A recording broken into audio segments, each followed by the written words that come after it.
Hello everyone, मैं हूं भारती और आप लोगों को अपने चैनल पर बहुत बहुत स्वागत करती हूं। उम्मीद करती हूं कि आप लोगों को ये कहानी जो है वो पसंद आ रही होगी। अगर आप लोगों को ये कहानी पसंद आ रही है तो वीडियो को लाइक करना, चैनल को सब्सक्राइब करना बिल्कुल भी ना भूलिएगा। तो चलिए ज़्यादा बातें ना करते हुए हम कहानी के अगले भाग की तरफ बढ़ते हैं। मुंबई, चिराग के कैबिन में। माही के जाने के बाद चिराग जिया को एक मीटिंग में चलने को कहता है, लेकिन जिया कहाँ इतनी आसानी से मानने वाली थी। वो चिढ़ते हुए चिराग से कहती है, सर मुझे आपकी इस मीटिंग के बारे में कुछ नहीं पता है, तो मैं वहाँ जाकर क्या करूँगी, आप चले जाओ। जिया की बात सुनकर चिराग जिया को घूरते हुए कहता है, मैं बॉस हूँ तो मैं डिसाइड करूँगा कि कौन कहाँ जाएगा, और तुम मेरे साथ चल रही हो, दैट्स फाइनल। चिराग के इस तरह कहने से जिया को भी अब गुस्सा आ जाता है और वो भी चिराग को घूरते हुए कहती है, तुम्हें शराफत से बात समझ नहीं आती ना, क्यों ना तुम अपना इलाज करा लो। शायद ज्यादा काम करने की वजह से तुम्हारी समझ ने काम करना बंद कर दिया है, और अपनी ये बॉसगिरी मुझ पर मत झाड़ो। जिया की ऐसी अजीब बातें सुनकर चिराग का तो दिमाग ही खराब हो जाता है और वो जिया को थोड़े गुस्से से कहता है, पहले तो तुम अपनी लैंग्वेज सुधार लो, पता नहीं क्या ऊटपटांग बोलती रहती हो। मुझसे इज्जत से बात किया करो, मैं तुम्हारा बॉस हूँ तो अपने ऑर्डर चलाऊंगा ही, और तुम्हें उन्हें मानना भी पड़ेगा, और तुम्हें मेरे साथ मीटिंग के लिए चलना ही होगा, गॉट इट। चिराग की बात सुनकर जिया एक डेविल स्माइल करते हुए कहती है, और अगर मैं ना जाऊं तो? शायद आप भूल रहे हैं मिस्टर दीवान कि आपने अभी कुछ देर पहले क्या कहा था। जिया की बात सुनकर चिराग गुस्से से कहता है, साफ साफ बोलो जो बोलना है, ये बातों को गोल गोल मत घुमाया करो। चिराग की बात सुनकर एक बार फिर जिया हल्की मुस्कुराहट के साथ कहती है, आपने कहा था कि आपकी हर चीज पर मेरा हक है क्योंकि मैं आपकी वाइफ हूँ। जिया की बात सुनकर चिराग चिढ़ते हुए कहता है, हाँ तो? चिराग की बात सुनकर जिया कहती है, तो ये कि मैं उस मीटिंग में नहीं जाऊंगी, मैं भी तो बॉस हूँ ना, तो मुझे आप फोर्स नहीं कर सकते, समझे मिस्टर बुद्धू। जिया के मुंह से खुद के लिए बुद्धू सुनकर तो जैसे चिराग का चेहरा काला पड़ जाता है। उसे तो अब जिया से शादी करने के फैसले पर पछतावा हो रहा था, क्योंकि उसे नहीं लगा था कि जिया इतनी तेज होगी और उसकी ही बातों में उसे फंसाकर उसका ही मुंह बंद करवा देगी। चिराग को प्यार भी एक ऐसी लड़की से हुआ जो सचमुच उसे अपनी उंगलियों पर नचा सकती थी। अब तो चिराग खुद को हारा हुआ महसूस कर रहा था, लेकिन वो कुछ नहीं कहता और एक गहरी सांस लेकर कुछ सोचने लगता है। इस बीच जिया भी गौर से चिराग को देख रही थी। शायद वो उसके मन की बात को सुनना समझना चाहती थी, लेकिन ये इतना भी आसान नहीं था क्योंकि चिराग का चेहरा एक्सप्रेशनलेस था। कुछ देर बाद चिराग जिया को देखते हुए बॉसी ऑरा के साथ ऑर्डर देते हुए कहता है, अगर तुम्हें आज वापस घर जाना है तो तुम्हें मेरे साथ मीटिंग के लिए चलना ही पड़ेगा। Now choice is yours Mrs देवान। चिराग की ये बात सुनकर जिया चिराग को घूरते हुए गुस्से से कहती है, तुम? जिया को गुस्से में देखकर चिराग हल्की मुस्कुराहट के साथ जिया से कहता है, स्वीट हार्ट, इतना तो तुम भी जानती हो कि मैं जो कहता हूँ वो मैं कर भी सकता हूँ, चाहो तो आजमा कर देख लो। चिराग की बात सुनकर जिया चिढ़ते हुए कहती है, ठीक है मैं चलूंगी, लेकिन इसका मतलब ये नहीं है कि मैं तुम्हारी हर बात मानूंगी, समझे? और बॉस बनकर लेकर जा रहे हो ना, तो अपने लिमिट्स में रहना, वरना तुम जानते हो मैं क्या कर सकती हूँ। जिया की बात सुनकर चिराग हैरान हो जाता है और मन में कहता है, ये लड़की किसी दिन मुझे अपनी बातों से ही मार डालेगी। मुझे अकड़ू, घमंडी और ना जाने क्या क्या कहती है, और खुद क्या है वो तो इसे दिखता ही नहीं है। क्या सबकी बीवियां ऐसी ही होती हैं? उफ, चिराग तो ये क्या सोच रहा है, ज्यादा मत सोच, वरना सोच सोच कर तो तू पागल ही हो जाएगा। चिराग अभी अपने आप से बातें कर ही रहा था कि तभी उसके कानों में जिया की आवाज पड़ती है जो कह रही थी, मुझे मन में कोसना हो गया हो तो चले सर। जिया की बात सुनकर चिराग बिना कुछ कहे टेबल से एक फाइल लेकर कैबिन से बाहर निकल जाता है और अपना फोन निकालकर धीरज को एक मैसेज करता है। असल में धीरज भी इस मीटिंग में चिराग के साथ जाने वाला था, लेकिन अब वो डायरेक्ट चिराग को मीटिंग रूम में मिलने वाला था। चिराग को कैबिन से निकलता देख जिया भी तुरंत उसके पीछे कैबिन से बाहर निकल जाती है और चिराग और जिया मीटिंग रूम की तरफ जाने लगते हैं। वहीं दूसरी तरफ वंश और बानी दोनों एक दूसरे का हाथ पकड़े हुए विला के अंदर जा रहे थे। वंश और बानी दोनों विला के अंदर अब हॉल में पहुंच गए थे, जहां एक लड़की सोफे पर लेटी एक मैगजीन पढ़ रही थी। उसकी पीठ दरवाजे की तरफ थी, इसलिए उसने वंश और बानी को अंदर आते नहीं देखा था। बानी अंदर चारों तरफ नजरें घुमाकर देखती है। अब तो उसे ये घर और भी जाना पहचाना लग रहा था। बानी कुछ याद करने की कोशिश कर ही रही थी कि तभी उसके कानों में वंश की आवाज सुनाई देती है, जो सामने सोफे पर लेटी लड़की को देखते हुए कह रहा था, दी। वंश की आवाज सुनकर वो लड़की सोफे से उठकर पीछे मुड़कर देखती है। उसे हॉल में वंश और उसके साथ एक लड़की नजर आती है जो दिखने में बहुत सुंदर थी, लेकिन माही ने आज तक बानी को देखा नहीं था, इसलिए वो सोच में पड़ जाती है कि ये लड़की कौन है। अब तो आप सब समझ ही गए होंगे कि वंश बानी को ओबरॉय मेंशन लाया है और बानी यहाँ एक बार आ चुकी है, इसलिए उसे ये घर जाना पहचाना लग रहा है। वंश यहाँ उसे माही से मिलवाने लाया है। माही ही वो स्पेशल पर्सन है जिससे वंश बानी को मिलवाना चाहता था। माही को इस तरह किसी सोच में गुम देख वंश मुस्कुराते हुए कहता है, क्या दी, अब आप वहीं रहेंगी क्या यहाँ भी आएंगी?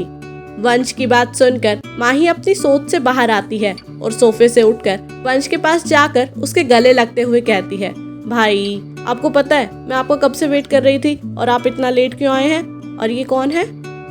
माही की बात सुनकर वंश मुस्कुराते हुए कहता है, सॉरी दी, नेक्स्ट टाइम पक्का आपको वेट नहीं करवाऊंगा। चलिए दी, बैठकर बात करते हैं। वंश ने अभी तक बानी का हाथ पकड़ा हुआ था और बानी भी अब तक समझ गई थी कि वंश उसे अपनी बहन यानी माही से मिलवाने लाया है।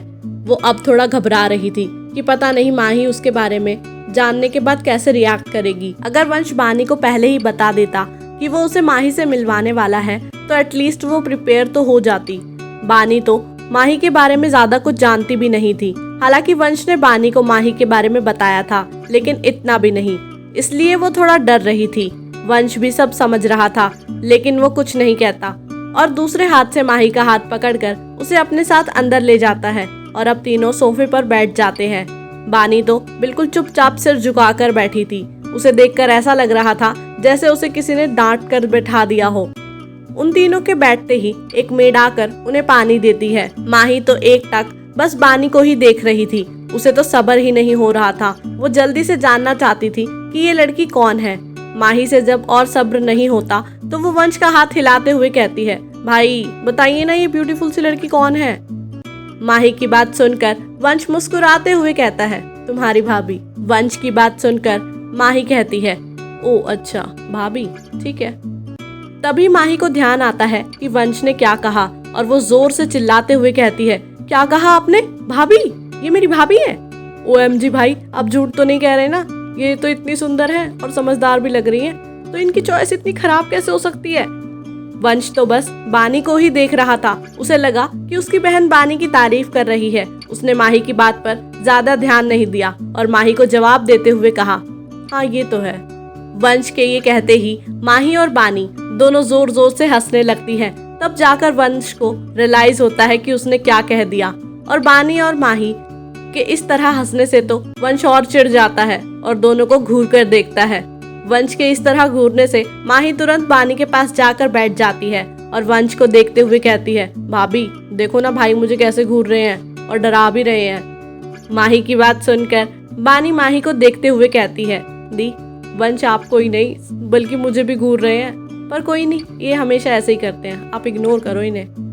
अब तक बानी दोनों के बीच कंफर्टेबल हो गई थी क्योंकि माही की आंखों में उसे खुशी साफ साफ नजर आ रही थी और उसे माही से बहुत ही पॉजिटिव वाइब्स आ रही थी।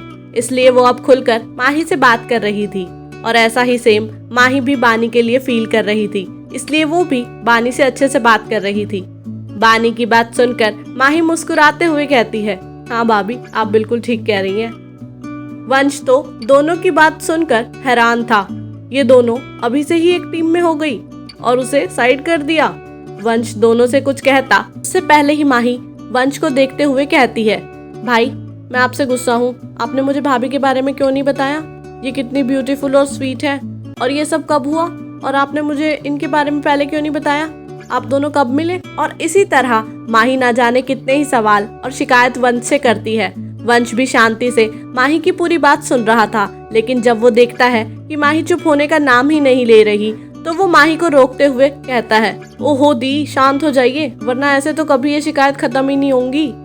वंश की बात सुनकर माही एक गहरी सांस लेकर खुद को शांत करती है और वंश से कहती है, ठीक है भाई, पहले आप जाकर फ्रेश हो जाओ, तब हम सब साथ में बैठकर डिनर करेंगे और खूब सारी बातें भी करेंगे।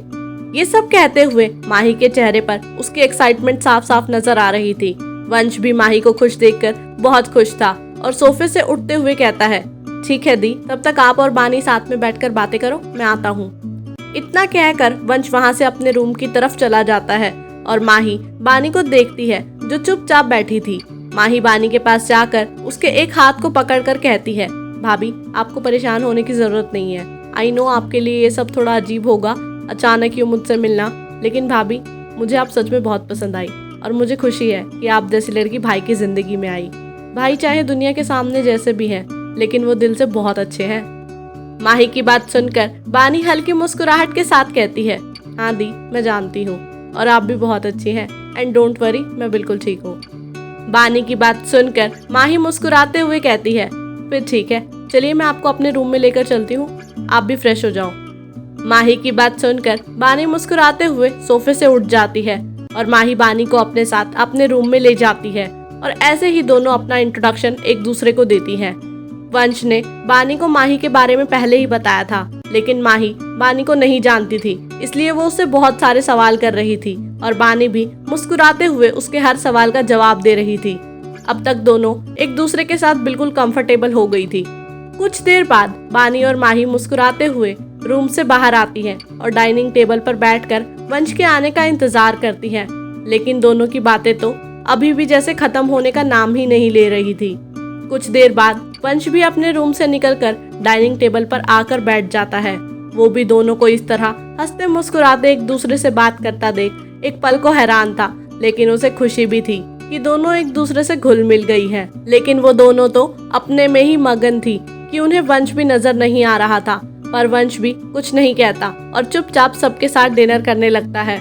कुछ देर बाद सभी अपना डिनर खत्म करते हैं और साथ में बैठकर बातें करने लगते हैं। लेकिन अब बानी को भी घर जाना था।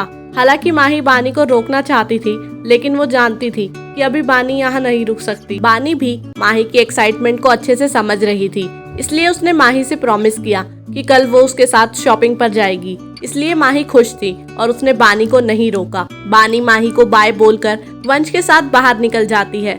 वंश बानी को खुद ड्रॉप करने वाला था, इसलिए दोनों साथ में बाहर आते हैं।